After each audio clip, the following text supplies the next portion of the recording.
Hello and welcome to Cash in the Attic. Now we often inherit pieces that we absolutely love but we don't really need, and that's exactly the case with the lady I'm about to meet. Let's hope her family heirlooms turn out to be treasure.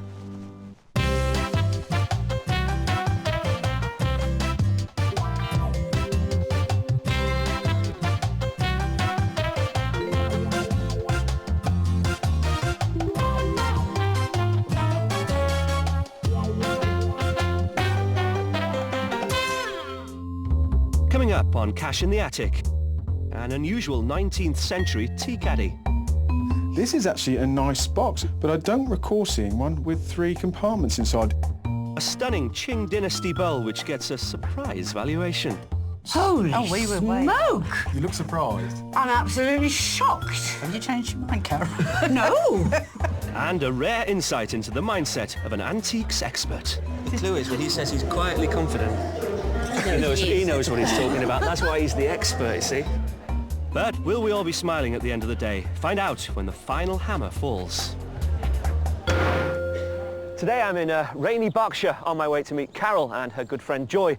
Let's hope they've got some interesting items that will raise some cash in the attic.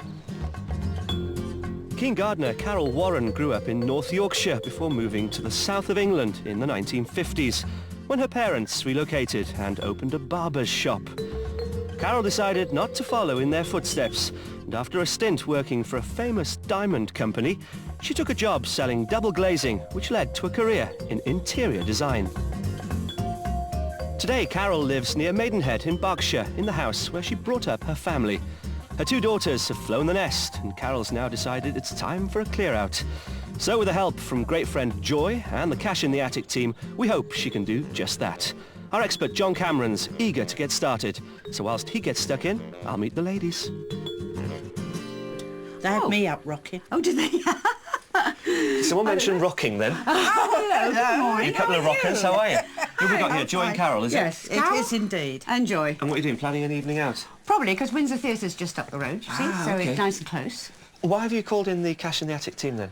Well, having retired in October, I thought I'd got so many bits and pieces around the house, lots of clutter really, that I never use except at Christmas or whatever. And I thought I'd try and get rid of some of it and have a holiday somewhere. And how much money are you planning to raise? Well, as much as we can, but maybe 1,500 if we could. The good news is we've got expert John Cameron on hand. He's already having a good old rummage, so let's hopefully get to that £1,500 mark. Try. Come on, let's get on with it. OK. Well, Carol certainly set her mind on that holiday in the sun, but with a hefty £1,500 target to reach, we need to get to work and hope we can find plenty of goodies for that auction. One man who's not going anywhere today, except maybe up into the attic, is John Cameron. Morning. Hiya, guys. What have you found out? Well, got an interesting picture, and it's not the only one you've got by this artist. No, I've got 2 more. Got an expensive landscape Yes. and a still life. Yes. Who's the artist? Anne Harcourt. Harcourt. They belonged to my mother-in-law, and she spoke of her as if she'd either met her or knew her. But apart from that, that's all I know. But of the 3, that is my favourite. Well, it's quite possible that your mother-in-law did know the artist. They're certainly contemporary, the 3 pictures. She may well have bought them from the same gallery that sponsored the artist. So there's a chance she knew her, or there was a chance she just became a fan of her work and so bought the 3 different pictures. I have come across her work before, although there's not a lot of history about her paintings coming on the market at auction. Now, interesting that she can paint in several different ways. Landscapes, Yes, we've got a because little the 3 marinescape. paintings are all They're all completely different, aren't they? and she's got the still life down quite well Yes. as well.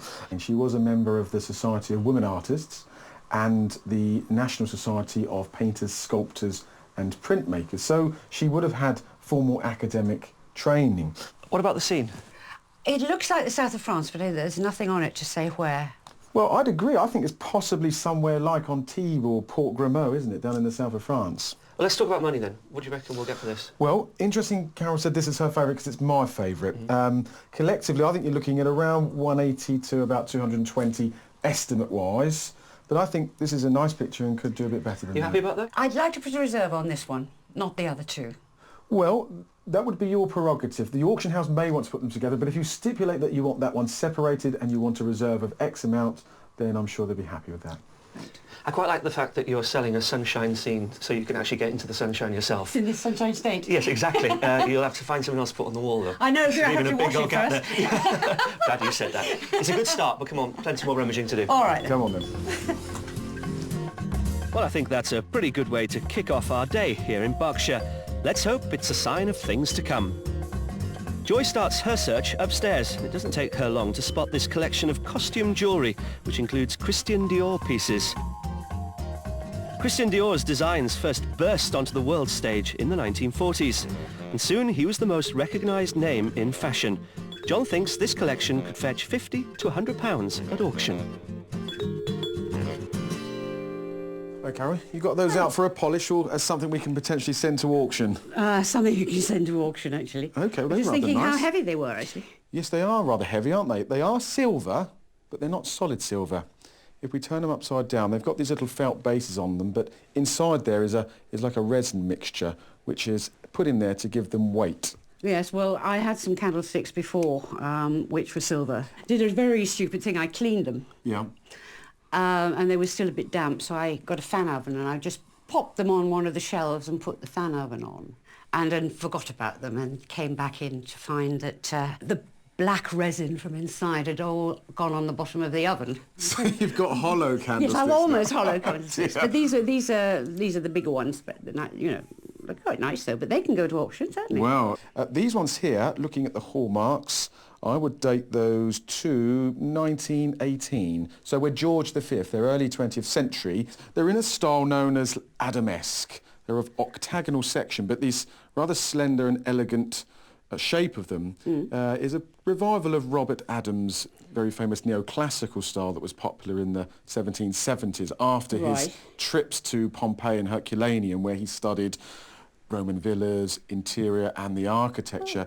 They've got their detachable drip pans, which is nice because these sometimes get lost as they come off. And it's hallmarked also.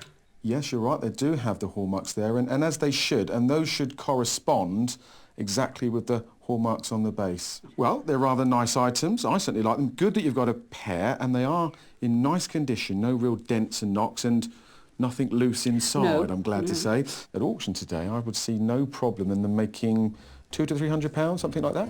Well, that sounds good. Well, let's hope John's right. The candlesticks shine brightly at auction. 200, starting at 150 then, put them in, 150 bid, 160, at 160, ladies bid at 160, 170. Stay tuned to find out how much they make. As our rummage continues, I've been searching the lounge and find this rather attractive silver-lined pedestal rose bowl. It was assayed in London in 1925 and was an item Carol inherited from her late mother-in-law. John thinks it should fetch as much as £100 to £200 at auction.